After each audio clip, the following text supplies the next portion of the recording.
आज डाउटनेट आप डाउनलोड करें। डाउटनेट पर अपने सभी गणित, रसायन विज्ञान, भौतिक विज्ञान और जीव विज्ञान के डाउट्स का करो सफाया। बस प्रश्न की फोटो खींचो, एक ही प्रश्न को क्रॉप करो और तुरंत वीडियो सोल्यूशन पाओ। अभी डाउनलोड करें। नमस्कार दोस्तों, हमारा प्रश्न है कि परमाणु क्रमांक 18 वाले तत्व जो कि हमें x लिया गया है साथ में, तथा परमाणु क्रमांक 16 जो कि दोस्तों हमारे परमाणु क्रमांक 16 होते हैं, उस वाले तत्व जिसे हम Z लिया गया है, इनमें से कौन सा रासायनिक रूप से अधिक अभिक्रियाशील होगा। दोस्तों हमें बताने कि इन दोनों तत्वों में किसकी क्रियाशीलता सबसे ज्यादा होगी। ठीक है, तो सबसे पहले दोस्तों मैं यहाँ पर इसका रासायनिक सूत्र लिखता हूँ जो कि हमें प्रश्न में यौगिक के तौर पे पूछे गए हैं। ठीक है, तो यहाँ पर दोस्तों हमें कौन कौन से यौगिक के बारे में पूछा गया है, जो कि हमें x और z के रूप में पूछा गया है। ठीक है, तो दोस्तों सबसे पहले हम x के बारे में देख लेते हैं कि हमारा तत्व x कौन सा होगा। ठीक है, तो यहाँ पर दोस्तों हमें तत्व x की पहचान करनी है, जो कि हमें इसके बारे में क्या दिया गया है, परमाणु क्रमांक 18 दिया गया है। ठीक है, तो ये हो गया दोस्तों हमारा परमाणु क्रमांक, जो कि कितना दिया गया है, वो दिया गया है 18। ठीक है, तो यहाँ पर दोस्तों इलेक्ट्रॉन की संख्या कितनी है, 18 है। ठीक है, तो ये तत्व कौन सा होगा दोस्तों, हम इस तत्व के बारे में जान लेते हैं। ये जो तत्व होगा दोस्तों जिसका परमाणु क्रमांक 18 होता है, ये तत्व हो जाएगा हमारा 18 है दोस्तों, तो ये तत्व होगा हमारा आर्गन। ठीक है, जो कि हमारा अक्रिय गैस कहलाता है, जिसे हम AR के द्वारा रिप्रेजेंट करते हैं। ठीक है, अब दोस्तों हमें यहाँ पर दूसरा तत्व भी दिया गया है जिसका परमाणु क्रमांक 16 बताया गया है। तो दोस्तों हम तत्व Z के बारे में देख लेते हैं कि हमारा तत्व Z कौन सा होगा। तो दोस्तों हमारा तो तत्व Z है, उसमें जो परमाणु क्रमांक बोला गया है, परमाणु क्रमांक वो कितना बोला गया है, वो बोला गया है दोस्तों 16। तो दोस्तों हम जानते हैं कि हमारा जो यौगिक होता है उसमें वो तत्व जो कौन सा है जिसमें परमाणु क्रमांक 16 पाया जाता है, वो होता है दोस्तों हमारा सल्फर। ठीक है, तो दोस्तों सल्फर को हम S के द्वारा लिखते हैं जिसका परमाणु क्रमांक होता है 16। तो दोस्तों हमारा जो तत्व X है वो हो जाएगा आर्गन, और तत्व Z जो है वो हो जाएगा सल्फर। अब दोस्तों हमें इनमें से बताना है कि सबसे ज्यादा क्रियाशील कौन सा है।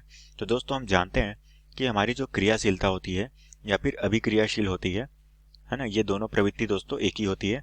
तो यहाँ पर हमें बताना है कि किसकी क्रियाशीलता वो ज्यादा होगी। ठीक है, तो दोस्तों हम जानते हैं कि हमारा जो आर्गन है, आर्गन दोस्तों हमारा जो है वो हमारा क्या आता है, ये हमारे अक्रिय गैस में आता है। क्योंकि दोस्तों हमारा अक्रिय गैस में होने का इसका महत्वपूर्ण कारण ये है कि इसका परमाणु क्रमांक कितना है, वो है 18। और दोस्तों अगर मैं इसे व्यवस्थित करूं तो इसका व्यवस्था होता है हमारा 2, 8 और 8। इसका मतलब दोस्तों इसके बाहरी कोश में क्या है, इलेक्ट्रॉन जो है वो पूरी तरह से भरे हुए हैं, इसलिए इसमें जो अष्टक होते हैं हम कह सकते हैं कि इसका अष्टक जो है वो पूर्ण रूप से भरा हुआ है। और दोस्तों अष्टक पूर्ण रूप से भरा होने के कारण ये क्या होते हैं, ये जो यौगिक है दोस्तों हमारे अक्रिय गैस कहलाते हैं, क्योंकि ये किसी भी रासायनिक अभिक्रिया में भाग नहीं लेते हैं। ठीक है, तो इस कारण से दोस्तों हम कह सकते हैं कि हमारी जो आर्गन है इसकी क्रियाशीलता क्या हो जाएगी, इसकी दोस्तों क्रियाशीलता जो होगी वो क्या हो जाएगी, सबसे कम।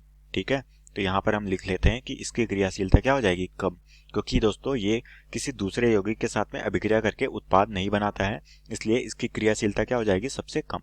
उसी तरह से दोस्तों हमारा जो है दूसरा तत्व जो कि है सल्फर। ठीक है, तो दोस्तों हम जानते हैं कि जो हमारा सल्फर होता है इसका परमाणु क्रमांक कितना होता है, वो होता है 16। ठीक है, और दोस्तों अगर मैं इसके इलेक्ट्रॉनिक विन्यास की बात करूं तो ये होता है हमारा 2, 8 और कितना, 6। तो इस तरीके से दोस्तों इसकी व्यवस्था बनती है। ठीक है, तो दोस्तों हम देख पा रहे हैं कि हमारे जो सल्फर है उस वो हमारे कौन से तत्व है, ये दोस्तों हमारे हमारे जो है इसका परमाणु क्रमांक 16 है। इसके कारण से यहाँ पर क्या होता है, अगर मैं दोस्तों उपकोष के आधार पर अगर इसका इलेक्ट्रॉनिक विन्यास लिखूं तो वो इस तरह से होता है, जो कि हो जाएगा 1s2, 2s2, ये हो जाएगा 2p6, ये हो जाएगा 3s2, और 3p पे कितने इलेक्ट्रॉन रहेंगे दोस्तों, ये हो जाएगा हमारे 10, ये हो जाएगा 12, और 3p पे हो जाएगा 4 इलेक्ट्रॉन। इसका मतलब दोस्तों p उपकोष पे कितने इलेक्ट्रॉन की आवश्यकता है, 2 इलेक्ट्रॉन की आवश्यकता है, जिससे कि क्या होगा, उसका अष्टक पूरा हो जाएगा। ठीक है, और यही कारण है दोस्तों कि इसके बाह्यतम कोष में 2 इलेक्ट्रॉन की आवश्यकता होती है, जिसके कारण से क्या करता है, ये अभिक्रिया करता है और हमारा सल्फर यौगिक का निर्माण करता है। ठीक है, तो इसी कारण से दोस्तों हम कह सकते हैं कि हमारी जो सल्फर है इसकी क्रियाशीलता क्या हो जाएगी, इसकी क्रियाशीलता हो जाएगी ज्यादा, किसकी अपेक्षा में, हमारे अक्रिय गैस जो कि आर्गन की अपेक्षा में।